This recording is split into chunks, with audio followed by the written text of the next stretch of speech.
वालेकुम, welcome back to my new blog. कैसे हो आप? अलहमदुलिल्लाह तो मैं ठीक हूँ और उम्मीद करती हूँ आप लोग भी खैरियत से होंगे। सो गाइस आ चुके हैं एक नए ब्लॉग के साथ। तो गाइस ओपनिंग रहेगी डायरेक्ट शाम में, ठीक है। हम लोग को कहीं जाना है। तो गाइस मेरा खाना बन चुका है माशाल्लाह। संडे का सालन, रोटी और चावल दोपहर में बना ली थी। सो गाइस अभी आज सुबह से मैं बहुत ज़्यादा बिजी हूँ क्योंकि हम लोग एक जगह जाने का था, आयत करीमा पढ़ने के लिए। तो वो सब पढ़ के आगे सोची थी शूट करनी, पर नहीं हो पाया क्योंकि वहाँ पढ़ाई करने में लग गई इसलिए। तो गाइस अभी सब फिलहाल अभी हम लोग जा रहे हैं मर्जिया पठान है ना, जया मुंडा में एमएलए की बेटी। तो उसने ना एक प्रोग्राम रखी है करियर गाइडेंस का, मतलब जैसे 10th और 12th वाले बच्चों लोग को भी बताते हैं कि आगे भी क्या करना है क्या नहीं। तो उसके लिए हम लोग को भी जा रहे हैं, हम लोग भी, क्योंकि वहाँ जाके देखते जैसा भी रहेगा। तो पेरेंट्स अलाउड है, तो बताती किसके साथ जा रही हूँ। तो उनकी बेटी गई है, तो बोले कि मम्मी लोगों को बुलाए है, तो चलो जाके देखते जैसा भी रहेगा। वो बोले तुम चलो, मेरे को समझ में नहीं आता तो तुम बता देना, इसलिए। तो गाइस चलो अभी रेडी होते हैं। और आज बारिश इतनी लगी है कि पूछो मत। तो गाइस चलो थोड़ा बारिश रुकती है तो 8 बजे तक के हम लोग निकलते, वहाँ पे जाते, जैसा भी क्या रहता है आप लोग को भी बताते हैं। होप सो हम लोग के जैसा खत्म ना हो जाए, क्योंकि 8 बजे का था स्टार्टिंग। तो ऐसे बोलते टाइमिंग पे तो टाइम तो होता नहीं है, इसलिए। तो चलो जाते हैं, जैसा भी रहेगा वहाँ मिलकर बताएंगे। तो गाइस हम लोग आ चुके हैं। कुरान पढ़ते हो तो उसे अपने जिंदगी में अमल करो। सो गाइस हम लोग यहाँ पे आ चुके हैं और हम लोग के आने से पहले ही सब चालू हो चुका था प्रोग्राम। और यहाँ पे देखो जो स्पीच दे रहे हैं ना, वो जितेंद्र अवार्ड की वाइफ है, तो उन्होंने भी अच्छी स्पीच दी है।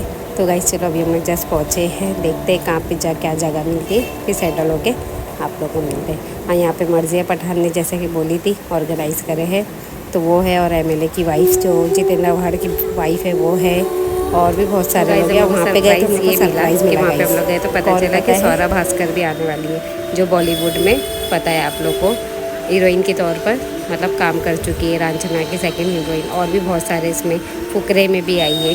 तो मतलब मेरे को ऐसा था कि मतलब गई तो सरप्राइज़ मिल गया कि वहाँ वो आने वाली। तो चलो यही बहाने हम लोग को उनको देखने मिल जाएगा, वीडियो बनाना मिल जाएगा, तो बहुत अच्छा लगा।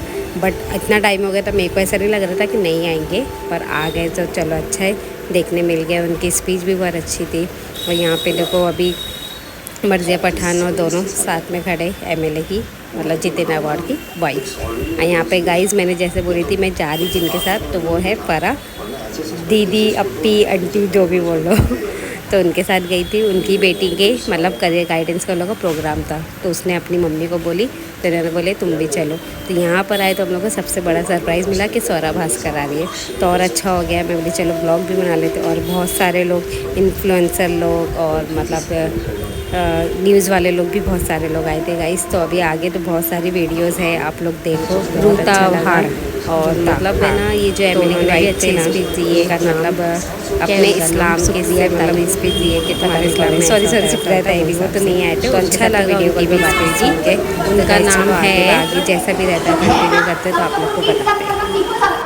बेवकूफ नहीं है जो तुम लोग को बोलते रहते हैं, उन्होंने जिंदगी देखी है, तुम लोग के लिए मेहनत कर रहे हैं आज वो लोग। तो कभी भी जिस दिन और हर रिलीजन, हर मजहब माँ बाप को भगवान के बाद सबसे ऊपरी पायदान पे रखता है, सबसे ऊपरी पायदान। हम लोगों में तो उस्ताद को भी रखते हैं, गुरु को भी रखते हैं, और माँ और बाप आपके जिंदगी के सबसे पहले उस्ताद है। They are the first teachers of your life. माँ बाप का करना चाहिए, कभी भी रिस्पेक्ट करना चाहिए। उसका रिलीजन आपके नजरिए में, जब आजकल क्या होता है ना, इन लोगों ने इतना लोगों को भर दिया कि कोई भी आता है ना तो पहले उसका रिलीजन कमरे में आता है, बाद में इंसान, बाद में वो आदमी आता है, औरत आती है। ऐसा कभी मत करो। उससे उसी तरीके से ओसामा बिन लादेन ने टेररिस्ट बना, लेकिन क्यों बना? पैदाइशी तो नहीं था ना, उसको समाज ने बनाया, वो छीड़ के बनाया, लेकिन आखिर में क्या हुआ? तो बुरा था। तो पढ़ के ना अपने आप को यहाँ से नहीं बढ़ा, पैसे से नहीं, वो तो अपने आप आता ही, और नसीब से ज्यादा तो मिलेगा वो तो है। So thank you very much. और Marziya, you have put up a very good programme. I must say Marziya ने जोरदार क्योंकि अकेला आदमी कुछ अचीव नहीं कर सकता। आज तक आपने, अभी थोड़ा इलेक्शन का स्पीच भी बोल देती कि आज तक आपने आवाज नहीं। Thank you very much. Thank you so much. एक बार जोरदार तालियां हो जाए। अनुराधा परिवार, thank you so much for your guidance. Of course जैसे उन्होंने कहा कि व्हाट्सएप का ज्ञान नहीं था, ये बुक का ज्ञान था, तो ऑफ कोर्स हम और नॉलेज जो उन्होंने बुक्स कहे हैं वो पढ़ेंगे और ज़्यादा से ज़्यादा नॉलेज लेने की कोशिश करेंगे। नमस्ते और स्वागत है।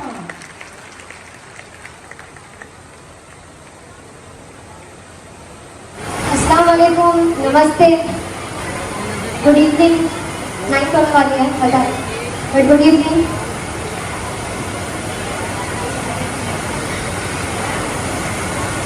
आज हमारा ये प्रोग्राम रखने का कारण ये था कि युवती मुंद्रा कोसा की युवती और महिलाओं को गाइडेंस दिया जाए।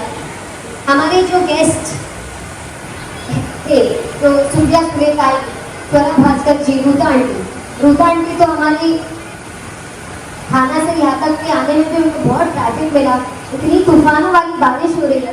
उसके बाद भी रूता आंटी तो थाने से फिर भी आप कब यहाँ पर आए हैं, तो सबसे पहले थैंक यू सो मच, दिल से आपका शुक्रिया अदा करती हूँ। जितनी भी महिलाएं हैं, युवती से तो मैं पहली बार ऐसा प्रोग्राम कर रही हूँ, बट जितनी भी महिलाएं हैं, जब भी मैं फोन करती हूँ, जब भी मैं उनको बुलाती हूँ, वो मेरे पास हमेशा आते हैं, मेरे साथ हमेशा आते हैं। Thank you so much. मैं आपकी कर्जदार रहूँगी और आप सबकी कर्जदार रहूँगी। अगर अल्लाह ताला ने आगे जाके मुझे युवती के लिए चुना, यूथ के लिए चुना, संघर्ष वाले हंस रहे तक दे लो, यूथ के लिए चुना, तो इंशाल्लाह अपनी हद से पूरी कोशिश करूंगी कि आप लोगों के लिए जब और जहां काम आ सकूं वहां आऊं, जब और जैसे खड़ी रह सकूं वैसे खड़ी रहूं। ये प्रोग्राम रखने का कारण ये था कि महिलाओं को और युवती को रुकावटी गाइडेंस की जरूरत थी। एक माहौल चला हुआ है बाहर, एक ऐसा माहौल चल रहा है कि जहाँ पर ये डर और ये खौफ होना जायज भी है। रुकावटी कैसे चल रहा है बाहर कि बच्चे, यंग लड़कियां या औरतें सोचती हैं कि हम ट्रेन में ट्रैवल करें या ना करें, कहीं हमारा हिजाब ना छीन ले, कहीं हम कॉलेज या स्कूल जा रहे हैं तो हमारा हिजाब ना खींच ले, कहीं अगर जो कॉलेज में हम जा रहे हैं वहाँ पर कल से हिजाब बैन ना हो जाए, ऑब्जेक्शन ना उठा ले हिजाब पर। अगर हमारे बुजुर्ग ट्रेन में ट्रैवल कर रहे हैं तो कहीं उनको कोई गुंडे मिलकर के मारे ना। सुना होगा आपने ये सब, सुना है ना? ये डर हर महिला के अंदर, जिससे सारी जो लड़कियां महिलाएं वो अपने वालिद से बहुत क्लोज रहती है ना। ज्यादातर जितनी भी लड़कियां मैं समझती हूँ वो वालिद से, अपने फादर से, अपने डैड से, अपने अब्बू से बहुत प्यार करती है। तो उनके दिल में कहीं ना कहीं ये डर आया होगा कि यार मेरे वालिद तो पब्लिक ट्रांसपोर्ट में ट्रैवल करते हैं, किसी के बुजुर्ग है, किसी के दादा है, कहीं उनको कल कोई गुंडे मिल करके मारेगा। एक ऐसा डर कि वक्त की हमारी जमीनें हमसे छीन ना ली जाए, एक ऐसा डर कि और गाइज यहाँ पे ये मोमेंट में फरहान के थोड़ा इमोशनल हो गए थे, देखो वो रो रहे हैं, तो मेरे को भी नहीं अच्छा लगा। हो सकता है अगर इस बार हमारी की सरकार आ गई और हमने उस पर ध्यान नहीं दिया, तो ये हो सकता है कि महाराष्ट्र जिस चीज से लड़ा, पूरा देश जिस चीज से लड़ा, एनआरसी सीए के लिए पूरा देश लड़ा, रुकावटी हो सकता है कि वो नॉर्थ से आते आते मिडल में आए, साउथ में जाए, सब जगह पे जहाँ जहाँ उनकी सरकार बनेगी अगर अभी विधानसभा इलेक्शन में, तो उन्होंने आसाम में तो ये अमित शाह ने खुद अपनी जबान से बोले थे कि हमारी 400 पार होगी तो हम लोग मुस्लिम पर्सनल लॉ निकाल के रखेंगे। तो इसका मतलब था कि उनको मुस्लिम पर मुझे बताइए कि आदमियों को खुद छोड़ दो कि वो लोग अपना रिप्रेजेंटेशन सोशल फील्ड में बढ़ाए, औरतों का रिप्रेजेंटेशन हम कैसे बढ़ाएंगे? क्योंकि वो इतना डर रहे हैं, क्योंकि माहौल ऐसे डर का क्रिएट किया जा रहा है। पर आपको ये समझना है कि ये जो माहौल क्रिएट किया जा रहा है, ये आपको डराने ही क्रिएट किया जा रहा है, आपको डरना नहीं है। क्योंकि बुराई चाहे टूट जाए, कितना भी आगे जाए, जीत का सिर्फ सच ही है। तो आपको डरना नहीं है। सिर्फ को तोड़ने की आड़ में वहां के गांव की महिलाओं को लूटा गया, महिलाओं के साथ बदतमीजी की गई। तो जो भी हो रहा है आप देख रहे हो ना अपनी आंखों से, आपको खुद को पता है कि सही क्या है गलत क्या है। आज की तारीख में 13 साल के बच्चे को भी पता होता है, तो 18 साल तो बहुत आगे। तो सबसे पहली जिम्मेदारी, अगर आप 18 के हो तो वोटर आईडी बनाओ। अगर लोकसभा में आपने वोट दिया है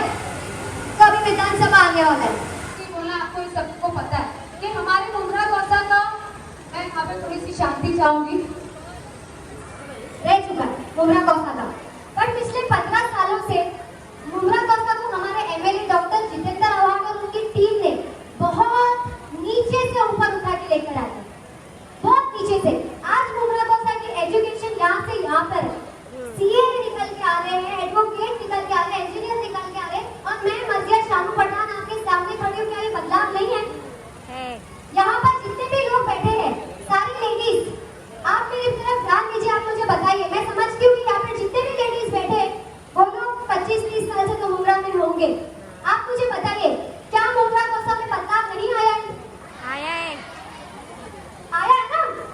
आप लोग बताओ, क्या मुमरा अभी आप एक टाइम था जब मैं अभी तो आप मेरे से बहुत छोटे हो, मतलब बहुत भी नहीं, पर 4-5 साल छोटे हो, पर जब मैं बहुत छोटी थी, रुदा आंटी न्यू होराइजन स्कूल में जाती थी, तो मुझे थोड़ा सा एक डर लगता था कि मैं मेरे फ्रेंड्स को कैसे मुमरा में बुलाऊं। गलियां सड़कें टूटी है, बिल्डिंगों का पानी ऐसे बह रहा है, लाइट्स नहीं रह रही है, कैसे बुलाऊं? आज मुझे नहीं लगता आपको तकलीफ होती होगी अपने दोस्तों को मुमरा में बुलाने के लिए, क्योंकि काफी almost 95% of the problems are solved, but I know there are more to be worked on, और बहुत सारी चीजें हैं जिसमें काम होना बाकी है। बट चेंज जो है ना, वो स्लो होता है, और वो कंटिन्यूटी में होते रहेगा। कोई भी इंसान फरिश्ता तो नहीं है, या कोई भी जिसके पास सारी चीजें होगी वो ओवरनाइट सारी चीजें बदल दे।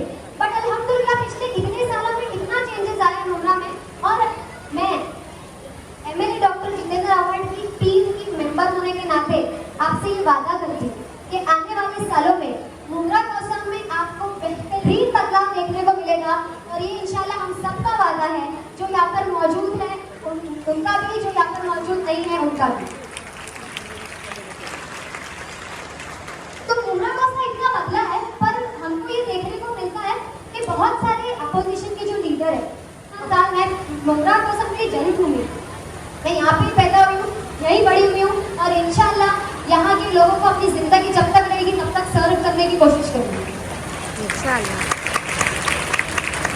तो मुमरा कौसा में हिंदू मुसलमान मिलके रहते हैं सब लोग, पता नहीं कहाँ से आते हैं और कहाँ से हिंदू मुसलमान का एजेंडा लेके मुमरा में आने की कोशिश करते हैं। पर मैं इतना प्राउड हूँ मुमरा कौसा के लोगों पर, आप सब जाके अपने हस्बैंड को भी बोलना ये चीज़ कि मैं बहुत प्राउड हूँ कि भले कितना भी कोशिश की गई मुमरा कौसा का माहौल खराब करने की, पर आव्हाड अंकल मेरे लिए तो अंकल है। मैं बचपन से आव्हाड अंकल को देखी हूँ और उनके काम को देखी हूँ। रुदा आंटी में कभी बोल भी नहीं पाती हूँ, रुदा मैडम के आव्हाड था, मेरे लिए रुदा आंटी है, आव्हाड अंकल है। बट उन लोगों ने और सब लोगों ने मिलकर के मुमरा कौसा की संस्कृति को, मुमरा कौसा को संभाल के रखा है, एकजुट करके रखा है। पर ये लोग कुछ लोग आते हैं और मुमरा कौसा को बदनाम करने की कोशिश करते हैं। इस बारे में सुफिया गाई से बात करना चाह रही थी। और गाइस फाइनली यहाँ पे हम लोग का इंतज़ार हुआ ख़त्म, सौरभ भास्कर जी इज़ कमिंग। तो गाइस देखो ये रहे सौरभ भास्कर, एकदम मतलब एकदम चेंज लग रहे थे, जैसे हम लोग उनको पिक्चर्स में देखे तो उससे बहुत डिफरेंट है, और रियल में सच में मैंने जैसे कि आप लोगों को पहले भी बोली हूँ, फ़ोटोज़ और वीडियोज़ से देखने में रियल में बहुत ज़्यादा फ़र्क होता है, और रियल में वो सच में बहुत प्रेटी है, बहुत अच्छे लग रहे हैं। तो गाइस आप लोग भी देखो, मुझे तो बहुत अच्छा लगा देख के, बट उनके अंदर बहुत ज़्यादा चेंज था। तो जैसे कि उन्होंने खुद बताया, तो हम लोग को भी नहीं पता था कि उनकी मैरिड हो गई है और उनको बेबी चेंजेस आई, तो उसकी वजह से थोड़ा जैसे आप लोग उनको देख के, तो चलो उनकी स्पीच भी सुन लेते हैं गाइस, बहुत अच्छी स्पीच। एनआरसी सीए की बात की, ठीक है, एनआरसी सीए के टाइम पे उन्होंने अपने करियर, अपने बिल्कुल भी नहीं सोचा कि मेरे करियर का क्या होगा, मेरे स्टार्टअप का क्या होगा। उन्होंने शाहीन बाग की महिलाओं को चुना। शाहीन बाग में जो आंदोलन करती महिलाएं बैठी थी ना एनआरसी सीए के टाइम पे, खौफ का माहौल तो तब से ही शुरू हो गया था। वो तो बीच में कोविड आ गया, नहीं तो वो उस टाइम ये जब कोई जो गैर मुसलमान, जो मुसलमान नहीं होता है, बट वो जब माइनॉरिटीज के लिए खड़ा होता है ना, तो ये बहुत बड़ी बात होती है। हमने ये चीज आव्हाड अंकल में देखी, इसलिए मुमरा कौसा वाले आव्हाड अंकल के साथ खड़े थे, हैं और रहेंगे। And trust me, she is one of them, जो सेक्युलरिस्ट माइंडसेट को रखती हैं और उसी को फॉलो करते हुए पिछले 4-5 सालों से माशाल्लाह she is very much into social work, social field, awareness, women empowerment and what not. So I think, and now everyone is waiting for you, for your voice. So let's have a big round of applause for the one and only Swara Bhaskar.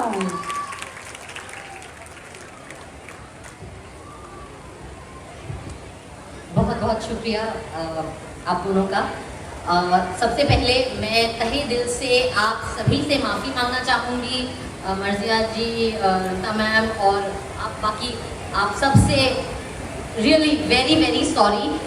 वैसे तो बॉलीवुड के जो अभिनेता और अभिनेत्री होते हैं, hero heroine होते हैं, हमारी रेपुटेशन टाइम को लेकर ख़राब रहती ही है, लेकिन आज सही में मैं मजबूर थी, मेरी फ्लाइट लेट थी, तो मैं बहुत देर से मुंबई में लैंड की और फिर थोड़ा तैयार होकर निकलने लगे तो बारिश हो गई।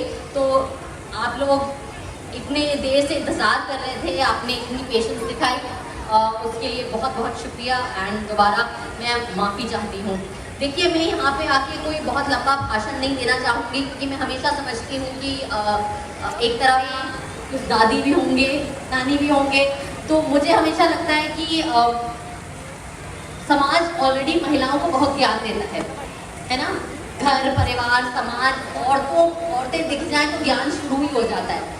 तो मैं नहीं चाहती उस लेक्चरबाजी में ऐड करना, क्योंकि मुझे लगता है कि महिलाओं के जीवन का जो अनुभव है, वो अनुभव सबसे बड़ी सीख है सबके लिए।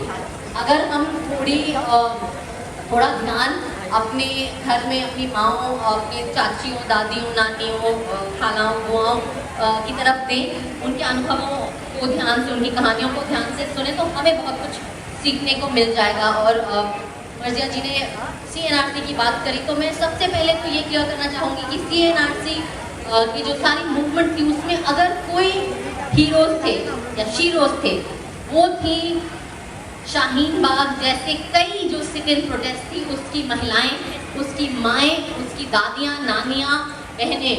तो सबसे पहले तो अपने लिए ताली बजा दीजिए, क्योंकि आई एम श्योर आप सब में से कई लोग थे जो उसमें पार्टिसिपेट किए थे। और खासकर एक ऐसे वक्त से मर्जिया जी ने भी मर्जिया जी ने भी मेंशन किया कि हम एक ऐसे दौर से गुजर रहे हैं जहाँ बहुत नफरत फैलाई जा रही है हमारे समाज में। और मुझे याद है CNRC के वक्त पे कुछ ऐसे कमेंट्स आए थे कि उन लोगों को उनके कपड़ों से पहचाना जा सकता है। मैं कहूँगी हाँ, उन लोगों को उनके कपड़ों से पहचाना जा सकता है, और फक्र होना चाहिए इस बात का कि उन्हें उनके कपड़ों से पहचाना जा सकता है, क्योंकि आप लोग उन कपड़ों पे बहुत सालों से राजनीति कर रहे थे। आप लोग उन कपड़ों को कमजोरी दिखाना चाहते थे। आप लोग उन कपड़ों को सिर्फ हिम्मत दिखाई है आपको, और आपके मुंह पे ताले लगा दिए। तो हाँ, पहचाना जाना चाहिए उन्हें उनके कपड़ों से, और फक्र होना चाहिए उनको और हम सबको उनके ऊपर। दोस्तों, ये एक यूथ की मीटिंग है, यहाँ पे महिला और युवती गाइडेंस प्रोग्राम है। वैसे तो हर एक्टर अपने आप को आजीवन युवती दिखाती रहती है, लेकिन अब मेरी एक छोटी सी बच्ची है, तो मुझे लगता है कि अब मैं युवती कम और महिला और मम्मियों के उसमें ज़्यादा जा रही हूँ। इस तरफ अगली बार मैं आके बैठूँगी। पर मैं थोड़ा सा यहाँ जो मुझसे छोटे बच्चे हैं, उनसे मैं बात करना चाहूँगी।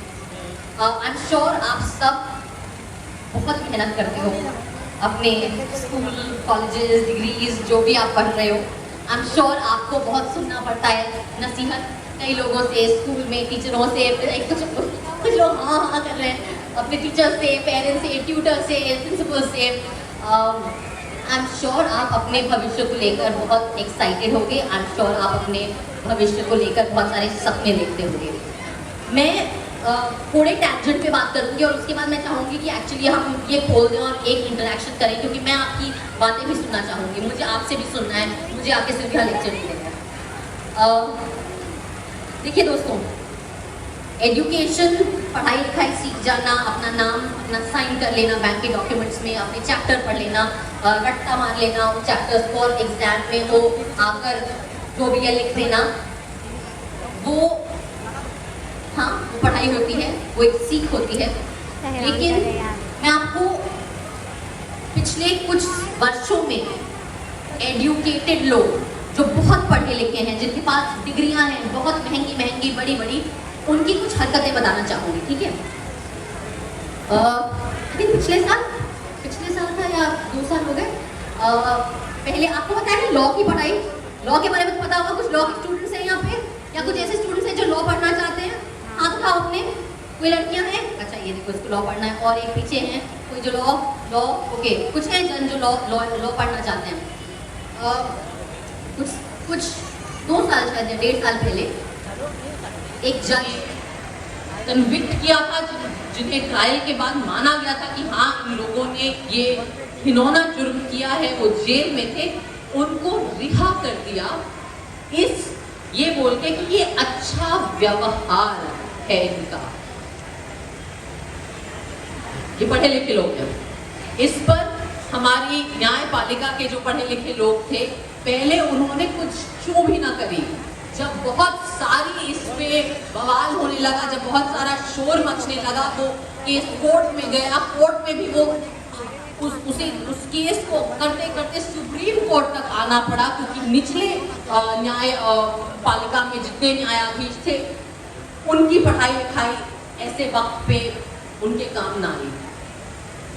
उन्होंने, मैं दोबारा ये कहना चाहूंगी, इतने घिनौने जुर्म में जो लोग जेल में हैं, उन्हें अच्छे व्यवहार के लिए छोड़ दिया।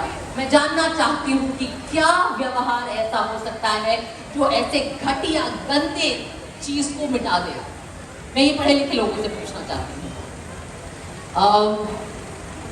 इसके बाद कलकत्ता में कुछ हफ्ते पहले एक मेडिकल कॉलेज में आपने देखा किस तरीके का बहुत भयानक और गंदा एक रेप और मर्डर का केस हुआ था एक डॉक्टर के साथ। दोबारा एक ऐसी जगह पे जहाँ पढ़ाई लिखाई हो रही है, कितना मुश्किल एग्जाम है, ये सब आप लोग जानते होंगे। आज उस केस में जो प्रिंसिपल था उस कॉलेज का, उसके ऊपर जांच हो रही है, क्योंकि ऐसा पाया गया है कि उसने बहुत सारे ऐसे कदम उठाए जो बहुत गलत थे, और अगर वो अपना काम ठीक से करते तो शायद वो बेचारी लड़की आज जिंदा होती, उसके साथ अपनी वो गंदी हरकत को घिनौना जो नहीं हुआ होता। मैं दोबारा पूछना चाहूँगी, क्या फायदा है ऐसी पढ़ाई लिखाई का जिसमें जो ऐसी हो कि आपकी आत्मा एकदम सुन पड़ जाए। एक तीसरी घटना के बारे में मैं बात करना चाहती हूँ। ये घटना मध्य प्रदेश में हुई। मध्य प्रदेश के एक शहर में, जहाँ पे एक दिन में भरी दोपहरी में एक चौराहे पर एक महिला जो सफाई कर्मचारी हैं, उनके साथ बलात्कार हुआ, सामूहिक बलात्कार हुआ। भरी दोपहरी में चौराहे पे जहाँ लोग थे, और उस चीज को रोकने की जगह लोग उस घटना का फोन निकाल के वीडियो बना रहे थे। मैं जानना चाहती हूँ कि ऐसे बीमार समाज में पढ़ाई लिखाई, आप क्या फायदा हो रहा है आपकी पढ़ाई लिखाई का? मैं आपसे इसलिए ये बात कह रही हूँ कि हमें बहुत एडवाइस मिलती है पढ़ने लिखने के लिए, लेकिन आज मैं इस मंच से ये जरूर कहना चाहूँगी कि अगर आपकी पढ़ाई लिखाई के पीछे ईमान नहीं है, अगर आपकी पढ़ाई लिखाई के पीछे अच्छी नीयत नहीं है, अगर आपकी पढ़ाई लिखाई आपको एक अच्छा इंसान नहीं बनाती, अगर आपकी पढ़ाई लिखाई उस मौके पे जहाँ कुछ आपकी आंखों के सामने गलत हो रहा है, आपको ये हिम्मत नहीं दे रही कि आप अपनी आवाज़ उठाएं, तो आपकी पढ़ाई लिखाई का कोई फायदा नहीं है। तो आप में और वो बंदर में, जो सर्कस में भी वही चीजें सीख जाता है, कुछ एक चीजें, या वो शेर जो सीख जाता है कि वो फायर आग के गोले में कैसे कूदना है, उसमें कोई खास फर्क नहीं है। पढ़ाई, कोई भी पढ़ाई लिखाई हमारे ईमान को और जागरूक करना चाहिए। किसी भी पढ़ाई लिखाई को हमारी आत्मा को और मजबूत बनाना चाहिए, और साफ बनाना चाहिए, और पाक बनाना चाहिए। अगर आपकी पढ़ाई लिखाई वो काम नहीं कर रही है तो उसका कोई फायदा नहीं है। मैं आपसे ये बातें इसलिए कह रही हूँ क्योंकि अक्सर जब हम आपकी उम्र पे होते हैं तो लोग आपको सक्सेसफुल कैसे होना है इसके कई नुस्खे बताएंगे, पर मैं मानती हूँ कि ऐसा समाज जहाँ पे कमजोर लोगों के ऊपर जुल्म होता जा रहा है, उस समाज में सक्सेसफुल होके कोई मतलब नहीं। आत्मा मर गई है, उस समाज में आप कितना ही आगे बढ़ पाओगे। वो आग जो बाहर लग रही है वो कभी ना कभी आपके घरों तक भी आएगी। और इन्होंने मर्जिया ने ये कहना चाहूँगी कि देखिए हमारी पहचान कुछ भी हो सकती है और पहचान एक ऐसी चीज़ है जो एक तरीके से आपके हाथ में नहीं है, वो आपकी किस्मत में लिखा था कि आप किस परिवार में पैदा होगे, कहाँ पैदा होगे, आपका धर्म क्या होगा, आपकी जात क्या होगी, आप कौन सी भाषा बोलेंगे और आपको किस देश का निवासी बताया जाएगा, आपकी पासपोर्ट पे कौन सा स्टैंप लगेगा। ये एक तरीके से किस्मत है, ये हमारे या उसे आप एक्सीडेंट बोल दें या किस्मत बोल दें या भगवान का किया बोल दें, इसमें आपकी कोई मेहनत नहीं है। तो इस चीज़ के लिए ज़्यादा मतलब ठीक है आप जो है उसका सबको गर्व होना चाहिए, लेकिन इसके ऊपर ज़्यादा इतना तवज्जो देने की जरूरत नहीं है, क्योंकि अगर आप अपनी पहचान पे इतना जोर देते रहें कि आप ये भूल जाएं कि आप एक इंसान हैं, आप पहले एक इंसान हैं, तो फिर उस पहचान का भी कोई फर्क नहीं होता। और हम वो राजनीति जो पहचान को लेकर इतनी फोकस्ड हो कि वो अपनी इंसानियत भूल जाए, उसका क्या हश्र होता है वो आज हम सबके सामने है। तो इसलिए मैं ये कह के अपनी बात यहाँ खत्म करूँगी और उसके बाद आपसे मैं इंटरेक्ट करना चाहूँगी कि आप डॉक्टर बन जाओगे, आप इंजीनियर बन जाओगे, आप लॉयर बन जाओगे, आप होम मेकर बन जाओगे, आप बच्चे पैदा करोगे, शादी करोगे पहले फिर बच्चे पैदा करोगे, आप बहुत फूलोगे फलोगे आबाद रहोगे, लेकिन अगर आपके अंदर आप इंसानियत जिंदा नहीं है तो ना किसी सक्सेस का कोई मतलब है, ना किसी पढ़ाई लिखाई का कोई मतलब है और ना किसी और पहचान का कोई मतलब है। So thank you so much for आपका नाम क्या है? Pragya Pathak. Thank you Pragya. I hope यहाँ से आपकी आवाज़ बहुत मुंब्रा के बाहर पूरे मुंबई में, महाराष्ट्र में और देश में लोगों तक पहुँचे, बिकॉज आप बिल्कुल सही कह रहे हो कि देखिए हिंदुस्तान में हमेशा से अलग अलग समुदाय के लोग रहना आता है, एक दोस्ती के व्यवहार से, एक सौहार्द के व्यवहार से, एक भाईचारे के व्यवहार से। आज की डेट में या पिछले मैं कहूँगी पिछले 80-90 दशक से एक खास किस्म की राजनीति हमारे देश में पैदा हुई है जो हमारी पहचान को एक वेपन बना के हमारी पहचान को एक तरीके से हम एक दूसरे के लिए हिम्मत बने, आवाज़ बने। इसलिए मैं बार बार कहती हूँ आपके सामने अगर कोई गलत चीज़ हो रही है या आप कोई गलत चीज़ सोशल मीडिया या इस पर देख रहे हैं, आप स्क्रॉल मत करिए, आप लिखिए, अपना नाम डाल के बोलिए कि नहीं आप जो कह रहे हो ये सही नहीं है, ये मेरे साथ ऐसा नहीं हुआ, क्योंकि आपके इन शब्दों में, आपके अपने अनुभव में इतनी शक्ति है, क्योंकि वो सच है और सच में हमेशा हमेशा शक्ति होती है। इसलिए मैं चाहती हूँ कि आपने आज जो हिम्मत करी है ये हिम्मत और कई लोग करें, क्योंकि सच तो यही है कि हिंदुस्तानियों को आपस में दोस्ती और प्यार के साथ रहना आता है। हम हमेशा रहे हैं ऐसे और भगवान करे कि हम आगे भी ऐसे ही रहेंगे। ये जो एक बुरा वक्त हमारे देश में गुजरा है, मैं मानती हूँ कि ये वक्त खत्म होगा, हर रात के बाद सुबह जरूर होती है। Thank you. So the people who are actually facing it, how do they handle it? How, like, you have been there's a process of a motherhood and there's very emotional fluctuation. As people say that women are very strong, but I do consider the fact that we are vulnerable as well. So how do you handle the emotions at that time? Thank you, Kulsum. That's a very beautiful way to put it, that women are strong but they're vulnerable also. कि of course औरतें बहुत हिम्मत होती है, लेकिन उनके चोट और उनके दर्द भी बहुत ज़्यादा होता है।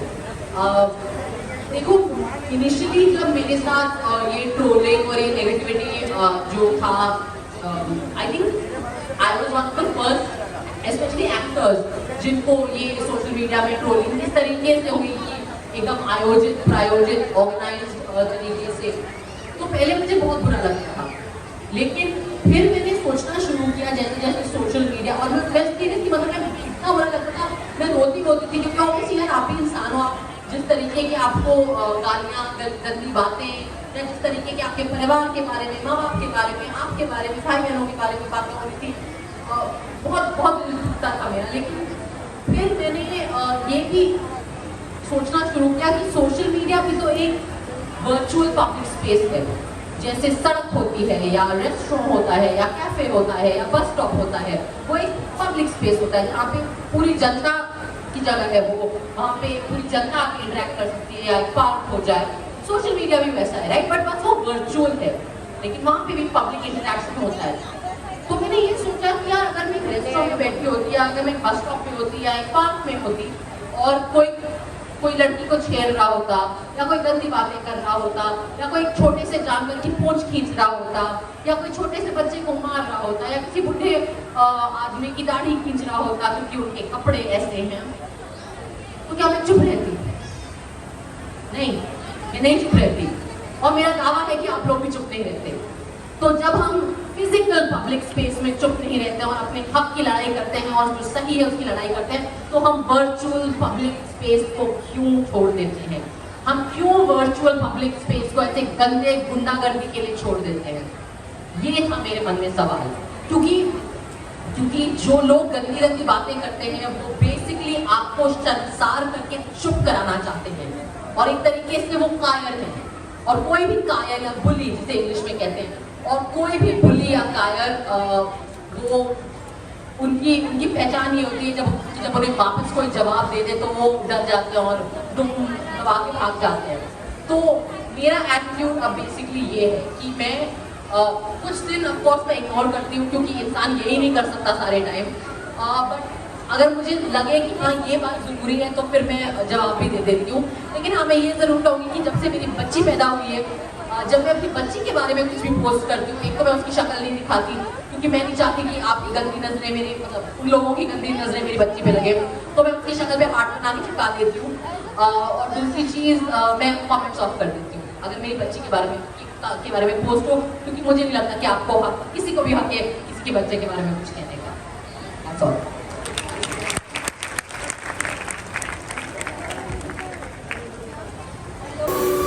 और गाइस अब वक्त आ चुका था सुप्रिया ताई को वीडियो कॉल पे बात करने के लिए। एक्चुअली में वो भी आने वाले थे बट बारिश की वजह से वो नहीं आ पाए। तो गाइस यहाँ पे देखो वीडियो कॉल कनेक्ट हुआ है बट थोड़ा वॉइस का इशू हो रहा था गाइस, इसलिए तो थोड़ा गाइस मिलते थोड़ा टाइम से जब वो कनेक्ट हो जाएंगे तो फिर। बहुत ज़्यादा ट्रैफिक और बहुत ज़्यादा बारिश है यहाँ।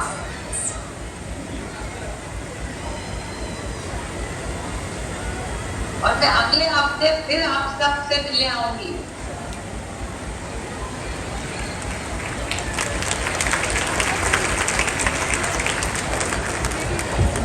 स्टेज पर उपस्थित हमारे गेस्ट का फिर से एक बार तहे दिल से धन्यवाद।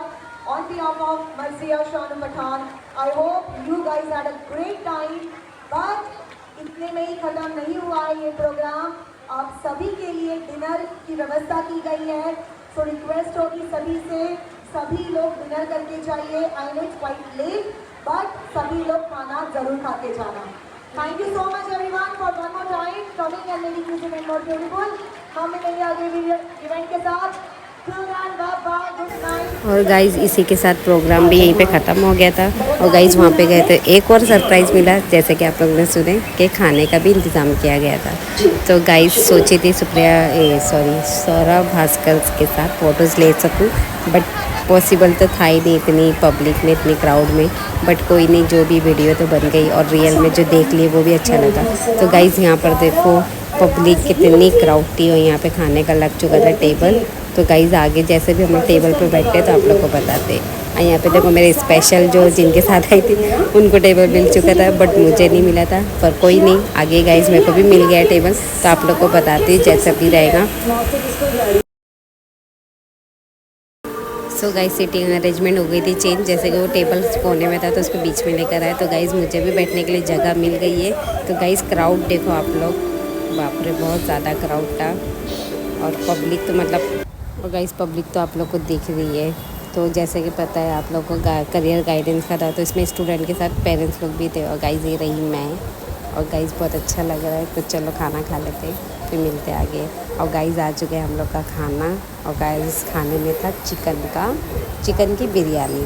तो माशाल्लाह से बहुत अच्छी थी। और गाइस सच में बहुत अनएक्सपेक्टेड था कि मतलब प्रोग्राम में मतलब खाना रहेगा। हम लोग तो ऐसे ही वीडियो के हिसाब से आ गए थे और जैसे कि आए सौरभ भास्कर का पता चला तो यहाँ पे आने के बाद हम लोग को मतलब सरप्राइज़ पे सरप्राइज़ मिल रहा था। तो गाइस अच्छा लगा, तो माशाल्लाह से खाने का टेस्ट भी अच्छा था।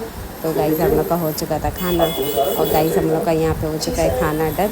अब हम लोग का निकलने का टाइम हो रहा है, तो गाइस चलो निकल जाते हैं। इसी के साथ ब्लॉग को भी एंड कर देते हैं। आई होप आपको ये वीडियो अच्छा लगा हो तो please like share comment and subscribe to my channel. अल्लाह हाफिज़।